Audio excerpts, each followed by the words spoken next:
नमस्कार, प्रणाम आप सभी को। मेरा नाम राणा दीपू सिंह है और एक जमाने के बाद हम वीडियो करने बैठे हैं।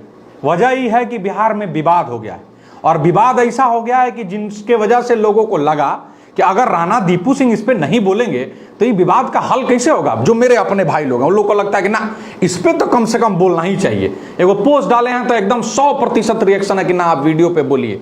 अब विवाद क्या है? विवाद वही जो मनोज झा जी बोले हैं, ठाकुर वाला कविता विधानसभा सत्र में सुनाए हैं और उसके बाद से उस पे आनंद मोहन साहब का प्रतिक्रिया और आपस में दो समुदायों का लड़ता हुआ, तलवार भांजता हुआ, गाली गलौज करता हुआ, महिमा मंडल करता हुआ पोस्ट।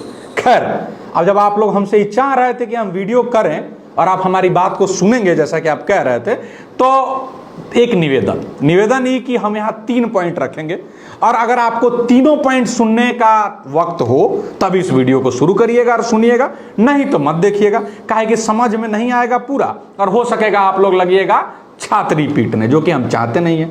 दूसरा, इस वीडियो को सुनते वक्त आपका आंख और कान खुला होने से ज्यादा जरूरी है आपके दिमाग का खुला होना। खैर, चलिए सीधा मुद्दा पर आ जाते हैं। मनोज झा जी क्या बोले? मनोज झा जी बोले कि हर विश्वविद्यालय में एक ठाकुर बैठा है, हर न्यायालय में एक ठाकुर बैठा है ना, हम सब के अंदर एक ठाकुर है। मतलब कहने का ही कि प्रतीकात्मक रूप से ही बताएं कि ठाकुर जो है, पर्यायवाची शब्द बता दीजिए, चाहे इसको जो कह लीजिए, कि वो अपराध का, गुंडई का, बॉसगिरी का, दादागिरी का जो है सूचक है, जो कि कहीं से भी ठीक नहीं है। काहे ठाकुर ही काहे हो? न्यायालय में ठाकुर काहे बैठा है? अब कोई कह दे कि मैंने लूटने वाला है तो बनिया बैठा है तो बुरा लग जाएगा। कोई कह दे कि वो जो लालची है इसलिए लाला बैठा है तो बुरा लग जाएगा। कोई कह दे कि मैंने सामंती है इसलिए भूमियार है तो बुरा लग जाएगा। कोई कह दे कि मैंने जात पात भेदभाव करता है तो ब्राह्मण बैठा है तो बुरा लग जाएगा। तो किसी भी एक चीज को, किसी एक जाति पर अगर आप प्रतीकात्मक रूप से डालिएगा तो ठीक नहीं है। तो कहने का मतलब सीधा आप समझ गए कि मनोज झा का जो बयान है वो कतई ठीक नहीं है और उनका जो विरोध हो रहा है वो 100% जायज है। अब आते हैं दूसरे मुद्दा पे। अब मुद्दा होता है कि हर जो एक्शन होता है ना, उससे पहले बड़ा तैयारी किया जाता है और रिएक्शन का भी तैयारी किया जाता है। सवाल यह है कि जब महिला बिल के मुद्दे पर बहस चल रहा था तो ठाकुर वाला कविता कहने का बात मनोज झा को आया का है। अब इसके तनी चुप पीछे चलिए। कुछ दिन पहले खुसरूपुर में एक घटना होता है। घटना क्या होता है? एक महादलित महिला को 1500 रुपया के लिए एक आदमी नंगा करके पीटता है और उस महिला पर अपना बेटा से जो है या भतीजा जो भी बने उसके परिवार, उससे पेशाब करवा देता है। नंगा करके पीटता है, पेशाब करवा देता है। किस पे? महादलित महिला पे। जात का नाम नहीं लेंगे, लेकिन इतना जानिए कि सत्ता में बैठा हुआ लोग था। ठीक है। अब अगर यही घटना मणिपुर में हुआ था तो याद है, हम वीडियो किए थे, सब लोग किया था, चूड़ी तक भेजा जा रहा था नरेंद्र मोदी को, सब चीज ठीक है। लेकिन चूंकि बिहार में हुआ और बिहार में तो आपको पता ही है, एक तरफ सुशासन बाबू का राज है तो दूसरा तरफ जो है माने सामंतवाद का विरोध करने वाला और जो है उस का राज है, जो हमेशा गरीब गुरबों, महिला, पिछड़ों के लिए लड़ता रहता है। तो अब जो इनका राज है तो इस बात को, खबर को बाहर कैसे लाया जाए?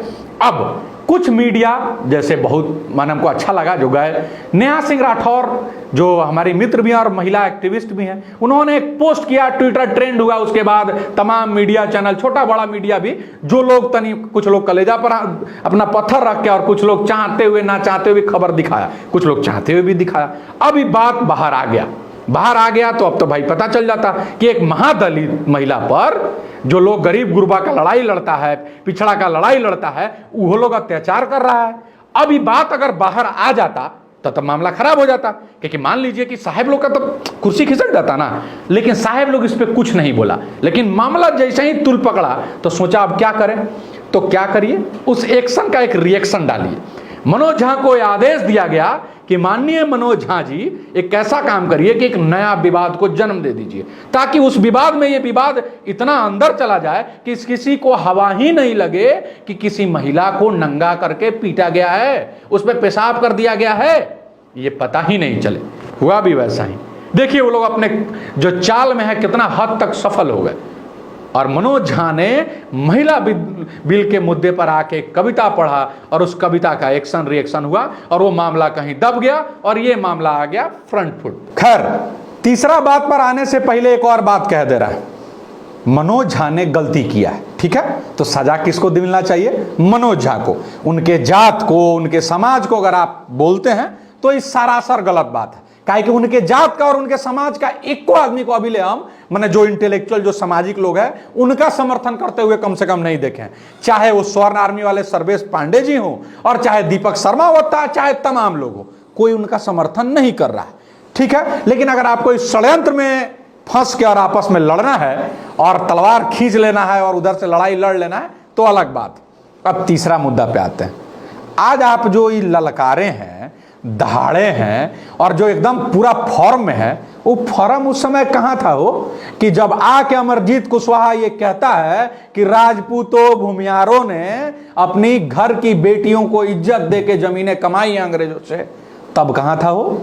उस बात का समर्थन करता है वहां का एक विधायक छपरा का ही सत्येंद्र यादव, तब आप कहां थे हो? उसका दो चार गो लंपट सब आके उसको मैंने एकदम डिफेंड नहीं करता है, आप पर उससे खतरनाक भाषा में अटैक करता है, तब आप कहां थे हो? तब वो खून काहे नहीं उबाल मारा हो? काहे नहीं आपका वो विरोध का जो पावर है वो जगह हो? तो आप ये बताइए कि आप एक षड्यंत्र में फंस के अपने ही समाज में लड़ के क्या चाहते हैं? अगर आपको राजनीति करना है या व्यक्तिगत लड़ाई है, लड़िए, समाज को काहे लड़ा रहे हैं? खैर, अंत में इस चीज को समझा दे रहे हैं फिर से। मनोज झा ने जो कहा है वो कहीं से भी ठीक नहीं है। चाहे आप पर्यायवाची शब्द बना के किसी एक का कि भाई अगर वो सामंती है तो भूमियारे होगा, अपराधी है तो ठाकुरे होगा, लालची है, ये ठीक नहीं है, ठीक है। उनको उसकी सजा मिलनी चाहिए, लेकिन केवल मनोज झा को, उनके जात को, उनको समाज को बात नहीं।